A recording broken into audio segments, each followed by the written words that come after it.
Hello, I'm Charlie Petch, and I am very honored to be a featured poet for National Poetry Month. Thank you so much for asking me, to All Lit Up, for asking me to do this. And the theme this year is on muses, and so this is my muse, one of my muses, which is the first person I saw with a lisp that was on a microphone.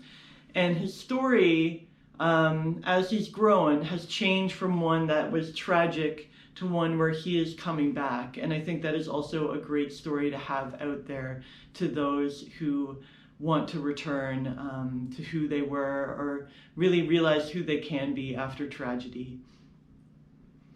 And so I am very pleased to present to you from Why I Was Late, the poem My First Lisping Hero. I'm going to start off with some ukulele, because poetry.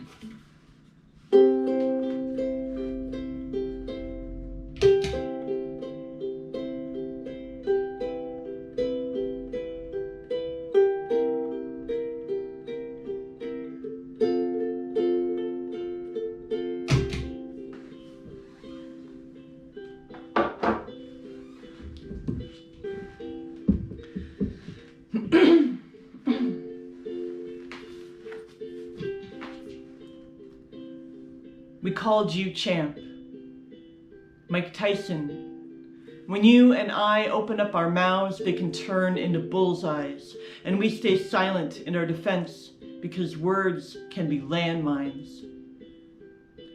The first time I saw you, unapologetic, unabashed on the microphone, you became my first lisping hero. I imagined us in my playground, bullies fleeing our earthquake footsteps. I tried to duck and dance like a butterfly Ali, but you were no one's punching bag. You launched iron fists back to the tune of 38 arrests before you hit age 13. The boxing world plucked you from reform school. Maybe you felt saved. I know how education can seem like the enemy, and for a boy targeted for his high-pitched lispy voice, you probably felt relieved the teacher would never call on you again. Your lisp never got better. Your voice never dropped. You put up your dukes, gave up on language, and let your dreams narrow. Before your mom died, she gave you to your boxing coach, Gus D'Amato, who polished you up like a custom auto, but he never could install any brakes. There are no bells in the bedrooms you strode into, no towels to be thrown in front of your thundering ways, raised to be a wild animal.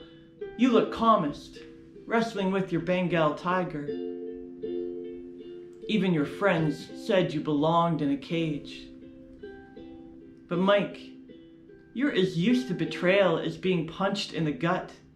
I mean, the man who could have protected you left when you were just 2 years old. There are no S sounds in Dad. You could have said it every day without fear of retribution. Instead, you shout it into barrel chests.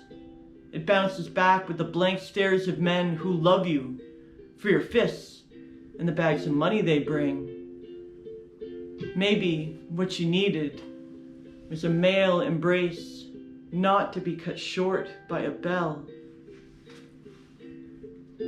Now, in the wake of Holyfield's spat-out ear, your empire crumbles, your 4-year-old daughter dies, your other children look at you in fear, and your beloved tiger paces behind some stranger's bars. The television calls you a monster, speaks of your failures, your crimes, your legacy of violence. Mike, I like your new heavyweight fight, the one called sobriety, as your daughter's easy laughter makes you champion, the father who's there, the father who came back. I've written so many endings to your poem, Mike.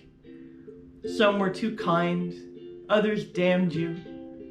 but you grew in love and recovery. Some humans are capable of so much when we give them a chance to get up off the mat.